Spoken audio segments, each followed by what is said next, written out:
Hey everyone, it's Jason from EskimoTV.net, and today I'm going to be reviewing Mean Girls, which I got to see August 19th, 2022 at the Hobby Center for the Performing Arts here in Houston, Texas. If you would prefer to read my review, you can check that out at EskimoTV.net.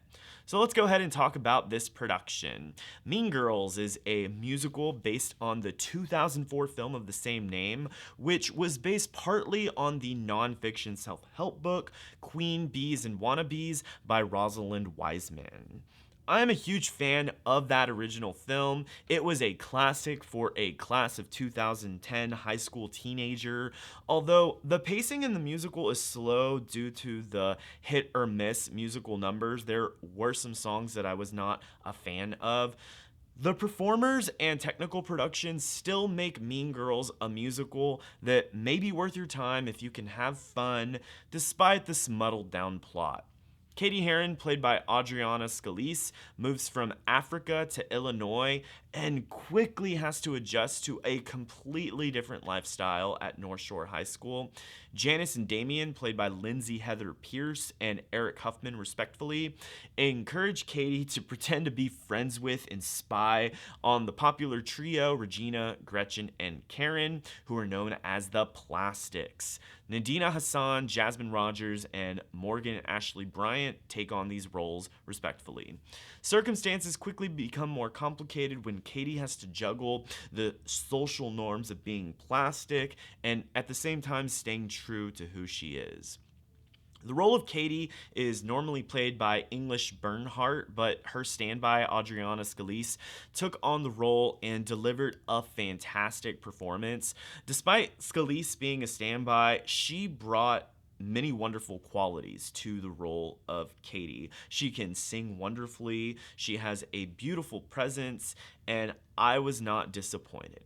Maybe just curious how Bernhardt may have played the role differently. The character Gretchen yelps when she's surprised or startled. She's like, caw! And I thought that that was pretty funny. That happens a couple of times. Karen has a comical bit where she comes out on stage and has a solo. She sings, "If I could change the world, I'd make it Halloween every single day and also have world peace."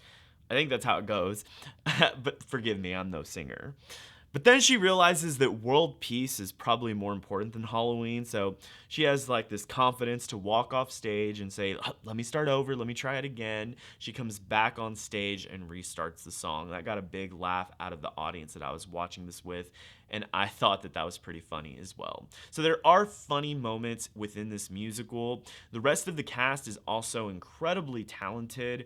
The energy that they bring collectively throughout the choreographed songs amongst the beautiful voices was extremely admirable. However, the standout of the musical is no single actor, but the spectacular technical production, which boasts a plethora of giant screens that cover the stage from top to bottom, beautiful lighting, and unique fitting props. When you learn that Mean Girls has so many screens on stage, you may be tempted to think that the production will rely so heavily on them alone that the scenes will feel flat with just screens in the background. But luckily, each scene has unique props that make that particular set have depth and truly stand out. The screens are not used as a crutch, but merely assist with transforming the set dramatically. There are props within all of the scenes in addition to these screens, which just make the rooms come even more alive.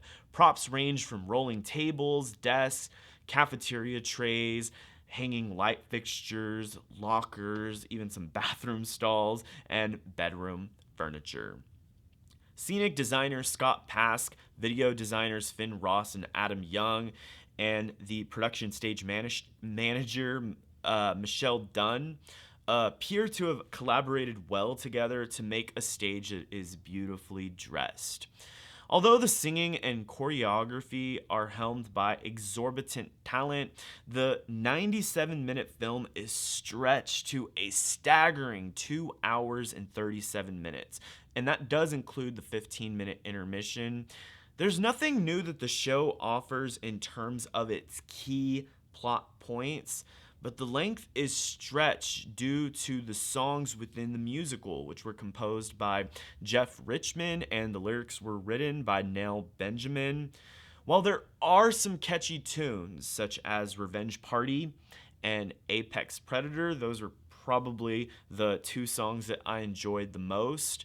Many tunes were forgettable, and it is easy to see why the band's visit took the win at the 2018 Tony Awards for Best Original Score, despite the fact that this was a musical that was nominated in that category. I did not find it to be very compelling.